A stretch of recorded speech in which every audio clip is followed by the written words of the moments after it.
প্রতিটা ম্যাচ, প্রতিটা মুহূর্ত জয়ের উল্লাস আর হারের নীরবতা। মাঠের খেলা, টেবিলের খেলা, আবেগ, অ্যাকশন আর বিশ্লেষণ। খেলা যেমন, খবর তেমন গরমাগরম। ওয়েলকাম টু স্টার প্লে, সঙ্গে আছি আমি তৌহিদুল ইসলাম।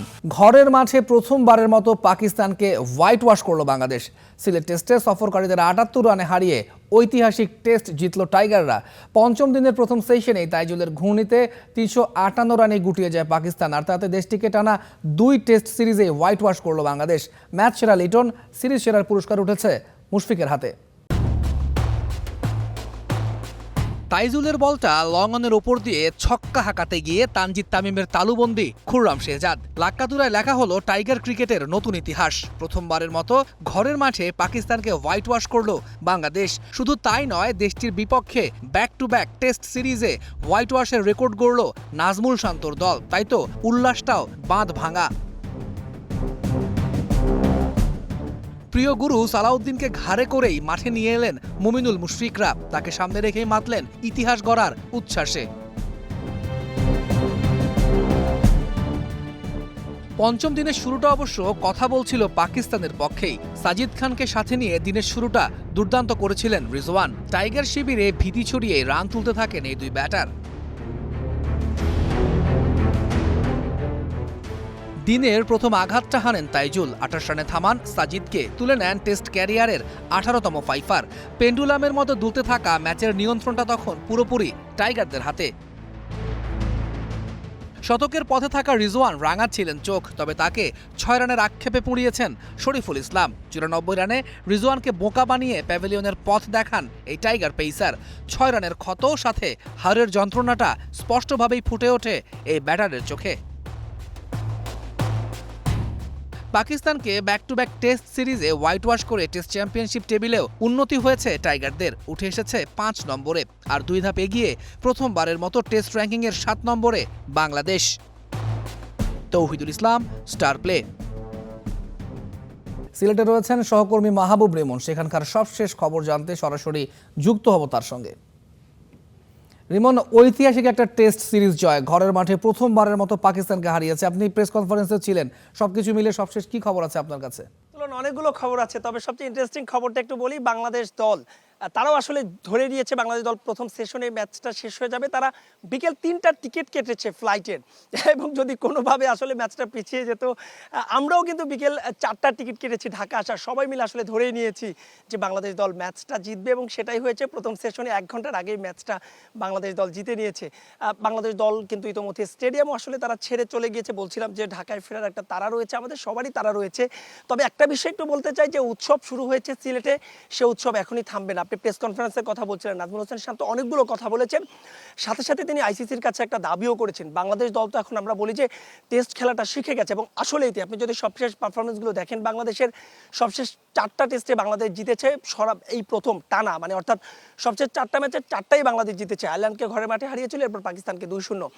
বাংলাদেশ দল প্রথম দল হিসেবে পাকিস্তানকে টানা 4টা, এশিয়ার প্রথম দল হিসেবে পাকিস্তানকে টানা 4টা টেস্ট ম্যাচ হারিয়েছে। সব মিলিয়ে এই খুশির দিনে কিন্তু আরও একটা সুখবর পেয়েছে। টেস্ট র্যাঙ্কিংয়ে টাইগাররা প্রথমবারের মতো 7 নম্বরে উঠে গেছে আইসিসি পয়েন্টস টেবিলে, অর্থাৎ যে টেস্ট সাইকেল, সেখানে বাংলাদেশ দল 5 নম্বরে উঠে গেছে। পেছনে কারা কারা আছে জানেন? ভারত রয়েছে, পাকিস্তান রয়েছে, মহাপরাক্রমশালী ইংল্যান্ড রয়েছে, ওয়েস্ট ইন্ডিজ রয়েছে। বাংলাদেশ দল তুলন আসলে টেস্ট খেলাটা শিখে গেছে। নাজমুল হোসেন শান্তও তাই আইসিসির কাছে দাবি করেছেন যে আমরা অনেক টেস্ট খেলতে চাই এবং বড় দলগুলোর বিপক্ষে টেস্ট খেলতে চাই। আপনি জানেন যে চলতি বছর 23 বছর পরে বাংলাদেশ দল 2003 সালে সবশেষ গিয়েছিল, এবং একবারই গিয়েছিল অস্ট্রেলিয়ায় খেলতে। 23 বছর পরে আবারও যাবে। শান্ত বলছেন যে অস্ট্রেলিয়া, ভারত কিংবা ইংল্যান্ডের মতো দলের বিপক্ষে আমরা ম্যাচ খেলতে চাই, টেস্ট ম্যাচ খেলতে চাই, এবং নিজেদেরকে আসলে প্রমাণ করতে চাই। এর বাইরে তিনি আলাদা করে লিটন কুমার দাসের কথা বলেছেন, কারণ লিটন কুমার দাস যে দারুণ একটা শতক পেয়েছেন। শান্ত বলছেন যে এই টেস্টের আসলে বাংলাদেশ যে আপার হ্যান্ডে গিয়েছে, এর সবচাইতে বড় কারণ ওই লিটন কুমার দাসের শতক। আরও নিশ্চয়ই অনেক প্রশ্ন রয়েছে, তবে সময় স্বল্পতা, নিশ্চয়ই অন্য কোনো সংবাদে আমরা দর্শকদের আবারও সে তথ্যগুলো জানাবো। এই ছিল আমার কাছে লাক্কাতুরা থেকে বাংলাদেশ এবং পাকিস্তান ম্যাচ পরবর্তী যে উৎসব, তার সবশেষ আপডেট। রিমন, আপনাকে অসংখ্য ধন্যবাদ। পাকিস্তানকে টেস্ট সিরিজ হারিয়ে জয়ের উল্লাসে ভাসছে টিম টাইগার।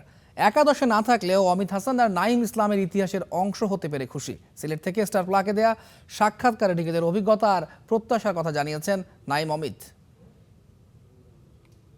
সিলেট টেস্টে হয়তো মাঠে নামা হয়নি, কিন্তু দলের সঙ্গে ছিলেন, দলকে জুগিয়েছেন অনুপ্রেরণা। দুজনের কাছেই এই ম্যাচটা ভিন্ন রকম। অমিত হাসান এই সিরিজে প্রথমবার মতো ডাক পেয়েছিলেন জাতীয় দলে।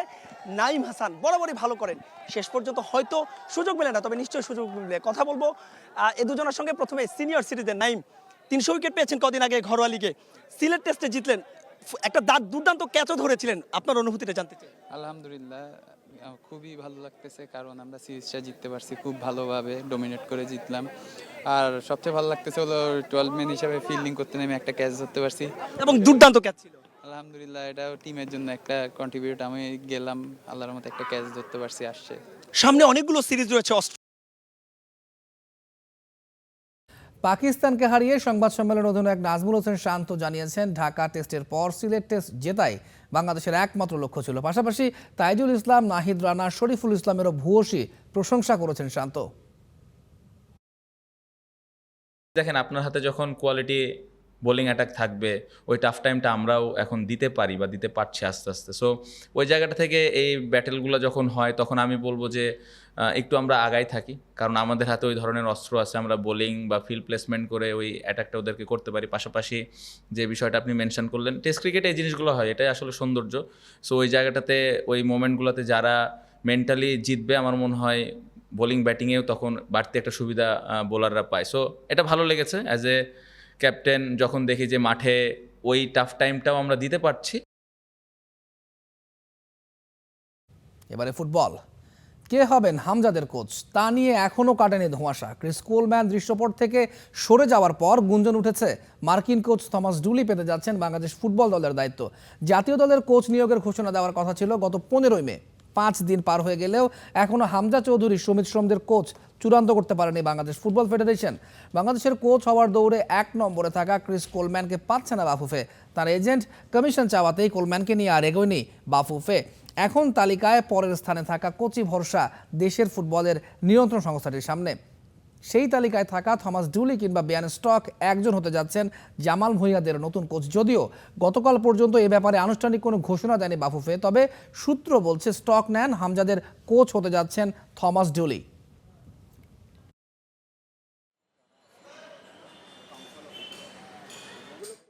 বাংলাদেশের কোচের বিষয়ে আরও বিস্তারিত জানতে চাই, কথা বলতে চাই সহকর্মী ইয়াসির আরাফাত সবুজের সঙ্গে।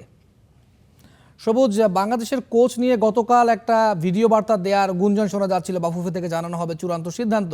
এখন পর্যন্ত সেটা হয়নি। আপনি যেখানে গেছেন সেখানে আছে ক্রীড়া প্রতিমন্ত্রীর আসার কথা। সব মিলিয়ে বাংলাদেশের কোচের নাম কি আজকে জানা সম্ভব?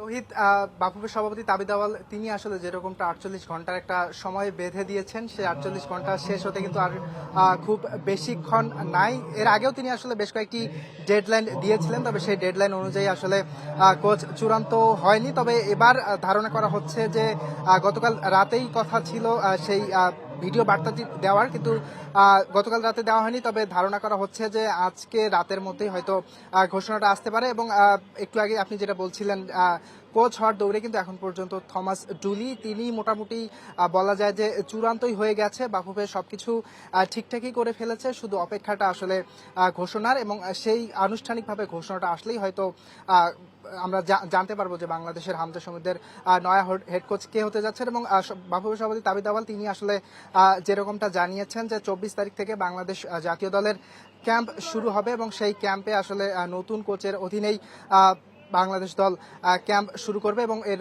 আগামী মাসের 5 তারিখে সান মারিনোর বিপক্ষে যে ম্যাচ, নতুন কোচের অধীনেই সেই ম্যাচটা খেলতে যাবে। অর্থাৎ আমাদেরকে যেহেতু বাফুফের সভাপতি 48 ঘন্টা সময় দিয়েছে, আর হাতে কয়েক ঘন্টা বাকি আছে, আমাদেরকে এই সময়টা আসলে অপেক্ষা করতে হচ্ছে।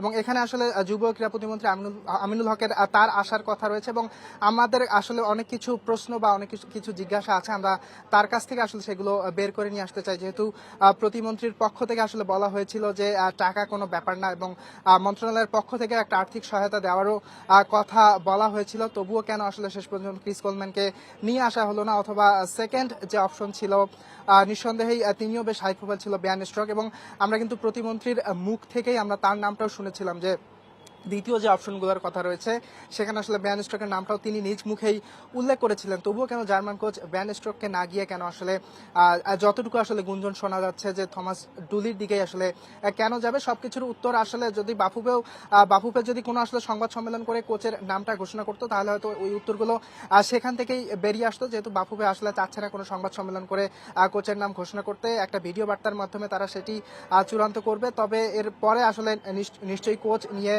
কোনো সংবাদ সম্মেলন এবং কোচকে সাথে নিয়ে নিশ্চয়ই যদি কোনো সংবাদ সম্মেলন করে সবগুলো তথ্য আমরা হয়তো বা তখন জানতে পারবো। তৌহিদ। সবুজ, তার মানে আপনি যেটা বলছিলেন কোচ নিয়োগ দেওয়ার পরে আসলে সাংবাদিকদের মুখোমুখি হতে চাইছেন না বাফুফে সভাপতি। আপনি থাকুন সেখানে, নিশ্চয়ই পরবর্তীতে আপনার মাধ্যমে আমরা আরও খবর জানাবো। 22 বছর ধরে জমে থাকা অপেক্ষা, অসংখ্য হতাশা আর ভেঙে যাওয়া স্বপ্নের ভার, যেন এক রাতেই বদলে গেল ইতিহাস। ম্যানচেস্টার সিটি আর বোর্নমাউথের ম্যাচ 1-1 গোলে ড্র হওয়ার এক ম্যাচ হাতে রেখেই ইংলিশ প্রিমিয়ার লিগের শিরোপা জিতল আর্সেনাল। ইতিহাস ফিরল, স্বপ্ন সত্যি হলো। প্রায় 2 যুগ পর আবারও ইংলিশ ফুটবলের সিংহাসনে বসলো গানাররা। মাঠে তুমুল লড়াই চলছে ম্যানচেস্টার সিটি আর বোর্নমাউথের মধ্যে। বাসায় টিভি সেটের সামনে নখ কামড়াতে কামড়াতে হয়তো হৃদস্পন্দনই বন্ধ হয়ে আসছিল আর্টেটার, চোখের পাতা পড়ছিল না।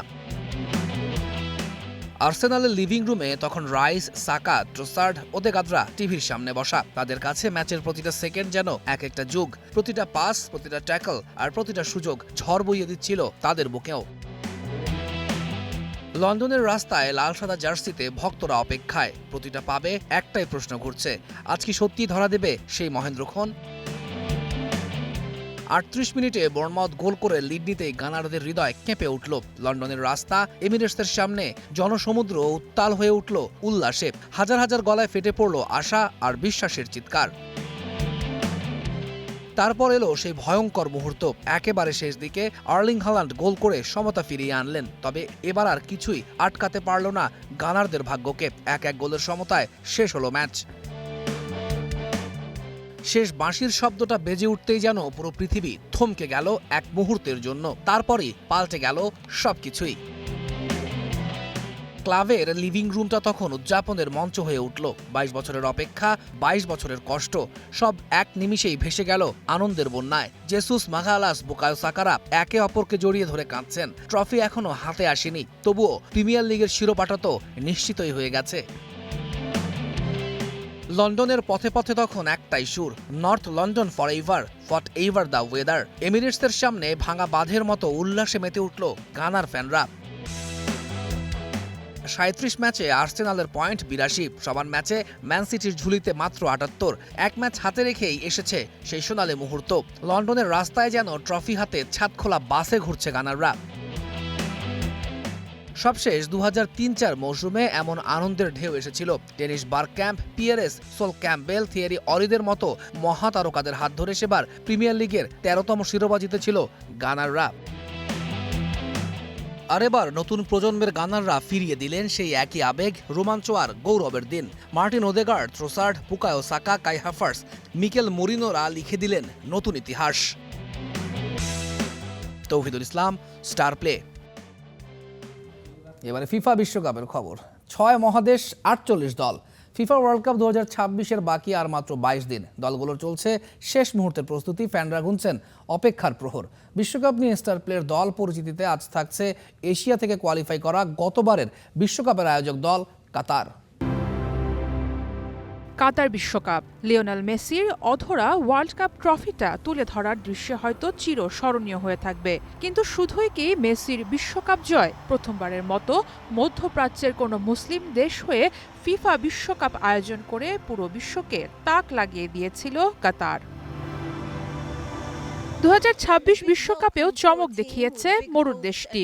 2022-এ হোস্ট কান্ট্রি হিসেবে খেলা কাতার এবার প্রথমবারের মতো বাছাই পর্ব পেরিয়ে খেলছে দ্য গ্রেটেস্ট শো অন আর্থের মূল পর্বে।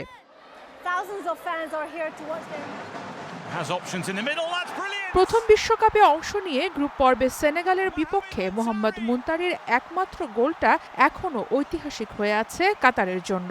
এরপর 2026 সালের এএফসি বাছাই পর্বের এ গ্রুপ থেকে পুরোপুরি ডমিনেট করে কাতার এই বিশ্বকাপে খেলার টিকিট নিশ্চিত করে।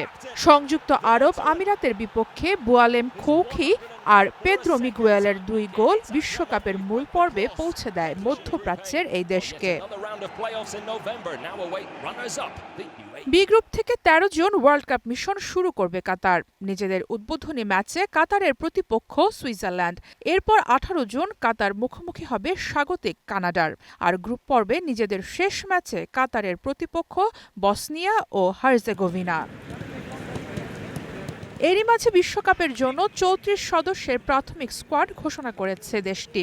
মূল দল ঘোষণা না হলেও দলের স্টার প্লেয়ার আকরাম আফিফ, আলমোয়েজ আলী, অধিনায়ক হাসান আল হাইদোস আর মোহাম্মদ মুনতারিরা প্রস্তুত হচ্ছেন বিশ্বকাপ মাতাতে। বিশ্বমঞ্চে কাতারের ডাগআউট সামলাবেন স্পেনের হুলেন লোপেতেগুই। স্পেন জাতীয় দলের সাবেক এই কোচকে এ বিশ্বকাপ টার্গেট করে 2025 সালে দলের দায়িত্ব দিয়েছে দেশটির ফুটবল অ্যাসোসিয়েশন। 2022 সালে দারুণ বিশ্বকাপ আয়োজন করে ফিফা প্রেসিডেন্টের কাছ থেকে প্রশংসা কুড়িয়েছিল কাতার। তবে এবার আয়োজক না, মাঠের ফুটবল দিয়েই বিশ্ব ফুটবলে নিজেদের ছাপ রাখতে প্রস্তুত হচ্ছে মরুর এই দেশ। সারা মাহবুব, স্টার প্লে। মাঠে এখনও গড়েনি বিশ্বকাপের বল, কিন্তু ফুটবলের উন্মাদনায় ইতোমধ্যেই রঙিন হয়ে উঠেছে মেক্সিকো সিটি। ইতিহাস, আবেগ আর শিল্প সব মিলিয়ে যেন এক অন্যরকম ফুটবল উৎসবের শহর এখন মেক্সিকো। কিংবদন্তি পেলের মুকুট থেকে শুরু করে দিয়াগো মারাদোনা, লিওনেল মেসি কিংবা ক্রিস্টিয়ানো রোনালদোর স্মারক, 15,000-এর বেশি ফুটবল ঐতিহ্য এখন দর্শকদের সামনে।